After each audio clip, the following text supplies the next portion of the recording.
কেউ আলু ওঠার আগে আবার কেউ বা আলু তোলার পর তিল চাষ করেন এলাকার কৃষকেরা। কিন্তু কয়েকদিন আগে বৃষ্টিতে ব্যাপক ক্ষতির মুখে পড়ে তিল চাষ। ফলে মাথায় হাত তিল চাষিদের। গোটা আরামবাগ মহকুমা জুড়েই এমন চিত্র ধরা পড়ল। বিশেষজ্ঞদের মতে আবহাওয়ার চূড়ান্ত পরিবর্তনের জেরেই মূলত ক্ষতির মুখে রাজ্যের তিল চাষিরা। হুগলির বিভিন্ন এলাকায় ঘুরে দেখা গেল ছোট ছোট তিল গাছ বের হলেও বৃষ্টি হওয়ার ফলে এবং প্রবল উত্তাপে তা অকালেই শুকিয়ে মরে যাচ্ছে। উল্লেখ্য, এই জেলা জুড়ে আলু তোলার পর তিল চাষ করা হয়। এবারে আবহাওয়ার খামখেয়ালিপনার জন্য হঠাৎই বৃষ্টি হওয়ায় তিল গাছ নষ্ট হয়ে যায়। কিন্তু এবার আলু চাষের ক্ষতির পর তিল চাষে আর সমস্যা হবে না ভেবেই চাষ করেছিলেন সমস্ত চাষিরা। কিন্তু বৃষ্টি হওয়ার কারণে ফের ক্ষতির মুখে তারা। ফলে ভীষণভাবে হতাশাগ্রস্ত হয়ে পড়েছেন কৃষকেরা। পরপর ক্ষতির ধাক্কা তারা কি করে সামলাবেন বুঝেই উঠতে পারছেন না।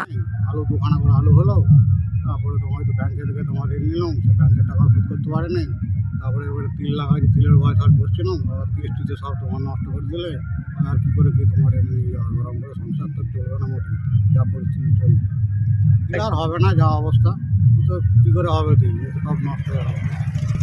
কী করে তোমার এই বৃষ্টিতে সব নষ্ট করে আমার ছিল তোমার 2 বিঘে ছিল তিল। আমার পরের জমি চাষ করি, বিয়ের জমি নাই। পরে এবার তাকেও তো তোমার এমনি সেই সাজা মেটাতে হচ্ছে, যেহেতু ছাড়ছে না জমিওয়ালা। আমার এমনি বসে থাকতে হবে হাত পা গুটি, আর তো কিছু করার নাই, বুঝতে পেরেছেন। এই লাভ থাকে তোমার তিল তো তোমার 10-12 হাজার টাকা কুইন্টাল বিক্রি হতো, সেটাও তোমার গেল টাকাটা।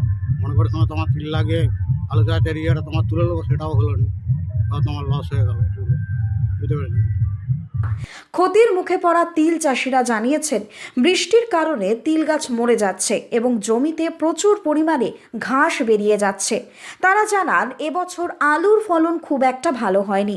তাই তারা আশা করেছিলেন তিল চাষ ভালো হলে ক্ষতির ধাক্কা অনেকটাই সামলে নেওয়া যাবে। বৃষ্টির জন্য তিল হচ্ছে না।